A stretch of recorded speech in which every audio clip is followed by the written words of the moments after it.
Nossa bancada tem hoje o historiador e professor da Universidade Federal de São Carlos, Marco Antônio Villa, e o advogado e ex-deputado federal por São Paulo, Ayrton Soares. Os preços dos imóveis no Brasil não param de crescer. A boa notícia é que esse crescimento tende a se estabilizar este ano.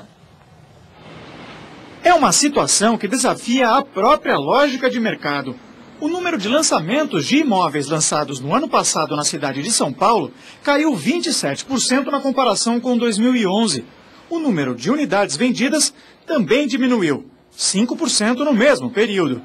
Era de se esperar que os imóveis ficassem mais baratos, mas não foi o que aconteceu. De acordo com o índice FIPZAP, o preço médio do metro quadrado subiu 0,8% na capital paulista no primeiro trimestre deste ano, em comparação com o mesmo período de 2011. No Brasil, a alta foi de 2,8%. Para o Sindicato da Habitação, a mudança é apenas um ajuste de mercado. Esta oferta que hoje tem na cidade de São Paulo e o menor número de lançamentos tem permitido um equilíbrio no preço. Tanto é que o ano passado, repito, em imóveis novos lançados, nós tivemos um crescimento real de preço de apenas 3%. As dificuldades em fazer a economia crescer também deveriam contribuir para uma baixa no preço dos imóveis. Mas esse professor de economia explica que o mercado ainda tem potencial, já que o déficit da habitação no país é de 5,5 milhões de residências. A boa notícia é que a valorização do metro quadrado pelo menos tende a se estabilizar. A alta de preços desacelerou em 20%, de acordo com o levantamento do Banco Central. Naturalmente, a pressão não será tão forte quanto foi no passado. Quer dizer, nos últimos anos e meio, você teve uma valorização absurda, o que levou alguns analistas, inclusive, a pensar que se tratava de uma bolha. Mas, felizmente, até o momento, nada indica ser o caso de uma bolha. Em geral, as condições para a compra de um imóvel na planta são melhores do que as oferecidas para um imóvel usado. Isso porque as parcelas são corrigidas pelo Índice Nacional da Construção Civil, mas não tem juros. E como o preço dos imóveis parou de subir tanto, uma velha lei de mercado voltou a ser importante: a pesquisa de preços. Há 1 mês e meio, Idineu procura o primeiro apartamento. Solteiro, ele decidiu sair do aluguel depois que o preço bateu R$3 mil por mês. Pretende investir em um imóvel na faixa de R$500 mil, como esse na Zona Oeste, com 65 metros quadrados. Se não há pechincha no mercado, a solução é uma só.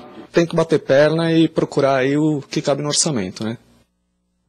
Então, e esse orçamento, a gente estava dizendo aqui que dentro dessa matéria tem a notícia que tem dinheiro no mercado para as pessoas fazerem negócio. Agora, esse dinheiro é crédito ou é dinheiro que as pessoas têm guardado embaixo do colchão para comprar? Eu acho que a maioria é crédito mesmo, sabe? Crédito, incentivos ao crédito, facilidade de crédito. O que o comprador tem que ver é se o seu potencial de renda vai garantir o pagamento das prestações que vai assumir. Esse é o grande desafio de todo mundo que vai adquirir uma casa própria. Que esse é o risco da chamada bolha? Que nós temos que ver o seguinte: o sonho da casa própria é de toda a família brasileira. E, como diz a matéria aí, são quantos milhões? 5 milhões de casas necessárias para atender a demanda, minha gente. Então, essas grandes imobiliárias estão construindo apartamentos de alto luxo. Mas, ao mesmo tempo, o crédito para essa construção Minha Casa Minha Vida tem sido se esgotado rapidamente em vários locais do país, em várias cidades, porque ele é subsidiado. A prestação é menor que qualquer aluguel num bairro ou numa favela até. Então, as pessoas podem investir nisso e comprar. Agora, mas a gente não está falando só de Minha Casa Minha Vida. Você vê esse exemplo aí da matéria, esse rapaz que não é nenhuma família, um rapaz. Não, mas isso já é um apartamento de classe média para cima. Mas esses a gente vê, as construções também explodindo. Mas em termos quantitativos, é muito menor do que no caso Minha Casa Minha Vida, que está tendo uma demanda muito maior. Claro. Precisa ver até que ponto é a tal bolha que era anunciada já há algum tempo. Se caiu 27% dos lançamentos de 2001 para 2012, é um número significativo tal, né? De outro lado, em algumas áreas não há espaço para construir também, isso é importante destacar, né? Algumas áreas da cidade você tem uma super ocupação para a construção de prédios tal. E mesmo onde está sendo construído, você vê que não tem um planejamento, você só pensa no trânsito que vai nada, não tem nem calçada, não tem nem calçada, não tem nem calçada tal. Então a situação é realmente muito grave. Agora, precisa ver a política de crédito até onde vai, que o perigo dos outros países, tal qual Espanha, que é um caso clássico, os Estados Unidos, na Espanha, você tem milhares, até hoje, milhares de moradias desocupadas ocupadas. Por quê? Foi na base do crédito, você foi estimulando e todo mundo sempre aumenta a sua renda do que realmente tem. Isso é normal. A pessoa quer comprar, vai casar, soma a renda do casal, não é suficiente para obter o financiamento dentro das regras colocadas. Então ele sempre agrega uma renda suplementar que nem sempre ele tem, acreditando que a curto prazo ele melhora suas condições de vida. Mas não tem que provar essa tem que comprovar, arruma algum documento, foi lá, arruma uma coisa num contador, carimba e tal. Agora, quando a economia está crescendo, isso vai. O problema é quando há uma contração econômica, e aí isso pode ter efeito, como tem em qualquer país, em qualquer momento histórico, certamente no preço dos imóveis. Agora precisa ver até onde isso vai. Agora, em relação à Minha Casa Minha Vida, vale lembrar que aqueles milhões e milhões de casas, ninguém viu. É uma espécie de Conceição do Calbi Peixoto. Ninguém sabe, ninguém viu. Porque não foi atingido nem 1/3 do 1 milhão e depois dos 2 milhões também nem 1/3. O que há carência de habitação popular, que até hoje o país não soube enfrentar, tinha o BNH, o regime militar criando o Banco Nacional da Habitação, um dos mais jovens nem conhece. O governo Collor extinguiu. Inicialmente o BNH tinha esse papel, acabou virando financiador de apartamento de classe média. Então geralmente o crédito não vai especialmente aos que mais precisam, vai para a classe média e continua milhões geralmente em favelas sem condições de morar.